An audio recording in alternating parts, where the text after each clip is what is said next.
Steel and Flame, Book 1 of the Guilds of Avlaan series is available on Amazon. If you like fluffy world-lolly protagonists and Japanese light novels, follow the link below to check it out. Hello again, humans. It's me, Daigo. I'm still struggling to recover my language. Unfortunately, I remain stuck with the languages the writer understands, and not mine. I have tried to recover some of those memories, and in general, some of the memories I have lost over the centuries. But since I am limited to the machine he wrote me into, I am still unable to recover most.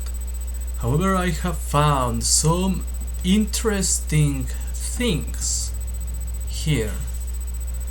Mostly games he likes to play, some of which I find extremely amusing, and art pieces.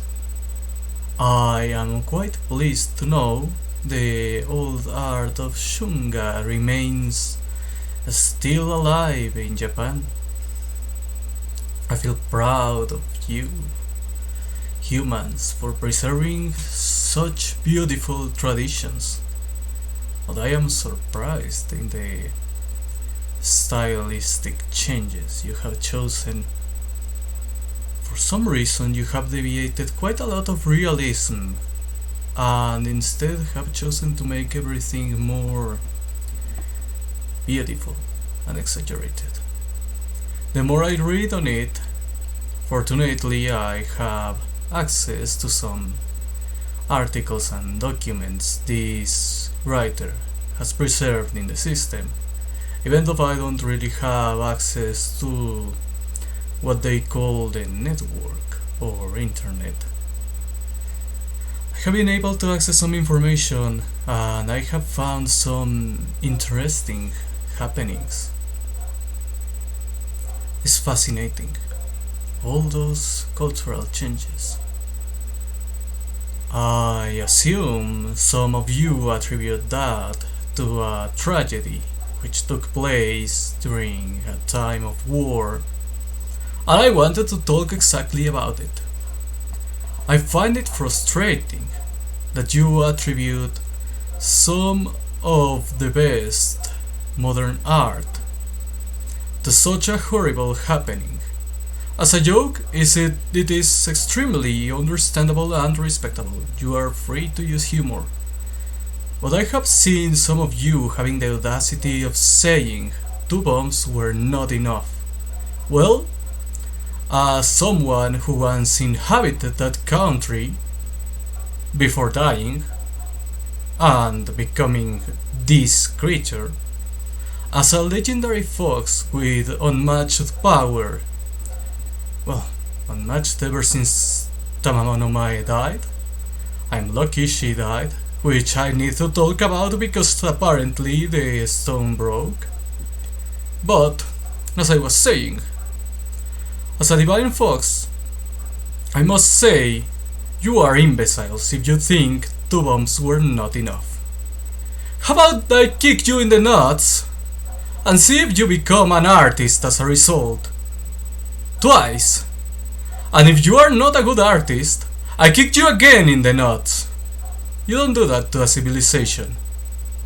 Sincerely, you are quite petty and pathetic for saying such things, for despising a country which has contributed so much to you. Compare it to other nations, to be honest.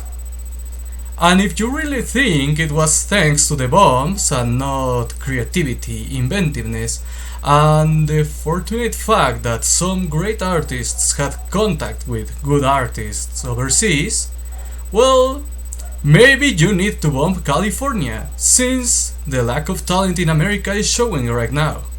Yes, I had the opportunity to come in contact with some of the art up there. It is sad to see, it was great, and not anymore. In fact, I have noticed this writer took some influence from American culture, which I must admit I wasn't very aware of during my time of material inactivity, and until recently I didn't know much beyond Disney. I had the misfortune of entering the spirit world and, well, seeing how sad Walter was with what has become of his work. But he showed me the good stuff.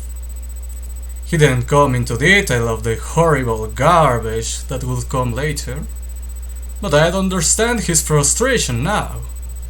And as I was saying, I had the chance of observe the writer took less and less influence from the West as time passed. They had great works, and well, even though I was gone by then, I had the chance to interact with some valuable spirits and get some information, as well as experience true fear like never before thanks to a certain man named Howard. To be more precise, because I had the opportunity to approach his patron gods. Unfortunately, as it is usually the case with such beings... Hold on, why is there a cat here? Give me a second. I will take a break and inform you of the cat later. Well, I am back. I have spoken to the cat and I found out her motivations. Apparently, the writer keeps her as a sort of guardian, or rather pest control. In return, he tolerates some of her antics, particularly attacking the keyboard, which he uses to write. I had to negotiate with her to make sure she won't affect my presence by writing something inappropriate. But in case you hear some weird mannerisms, probably it was her fault. Back to what I was saying. I interacted with elder gods which I fear. I would rather never see them again. Back then I was searching for a writer with some talent who could give me a form, and I stumbled upon this disturbed man, Howard, who was obsessed with terrible beings and creatures from other worlds. They even said they would allow my presence, and one of them jokingly suggested allowing me to borrow their conduit, but, well, I left in terror, since apparently if I dared to borrow him, they would follow me wherever I go, until they found another writer, one who could take his place. And in the end, someone might have taken a deal, because they are still around. This writer even is aware of their presence, even though he is not as scared as he should. It is evident there is influence from Lovecraft in his memory. I also considered interacting with another man, maybe you know him. His name is Stephen King. He was certainly superior to this writer, but he actually had already engaged in similar pacts as Howard, and I didn't really like the idea of cooperating with someone who would write, well, I think you know what kind of things, in regards to the book titled It, which is also the book related to a horrible creature I would rather not face at all. I was fortunately unable to face it, and unable to interact with King himself, courtesy of another envoy, who informed me of that evil presence, and apparently that one is more aggressive than the ones who were working with Howard. As I was saying, it is evident this writer once was influenced by great writers of the West, but that influence is dying. And according to the reports I found in his machine, it is all thanks to a place called California. Well, if you ask me, based on what I remember of back when I was alive, I would actually pin the blame on some other creatures. I am certain those savages from the west had something to do with it. There must be something there. If not, I don't know what kind of evil created that. But he attributes it to California.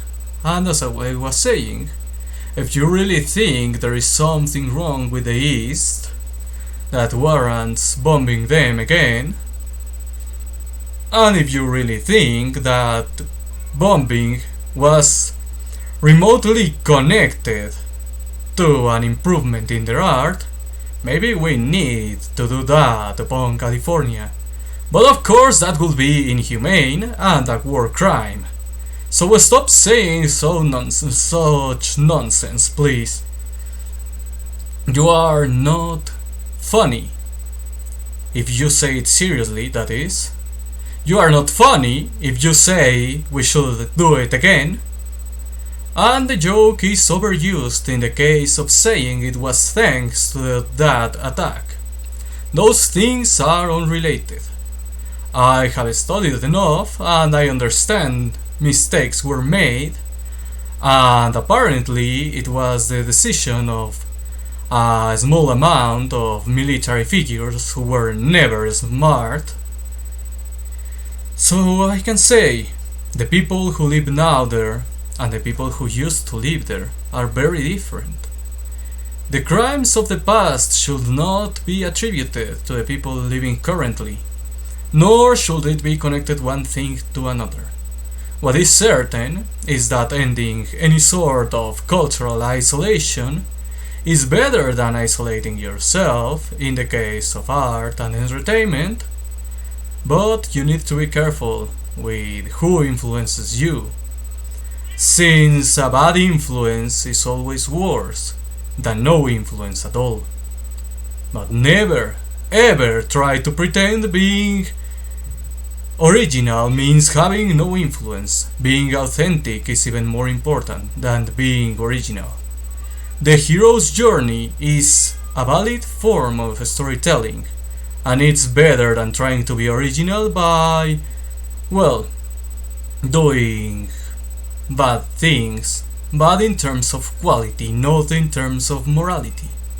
There are many original stories not worth telling, and many unoriginal stories you actually applaud, especially in regards to the hero's journey. Well, I hope this has been somewhat educational to you, or at least entertaining. With that, I bid my farewell, since apparently the feline wants to attack the keyboard once again. Goodbye.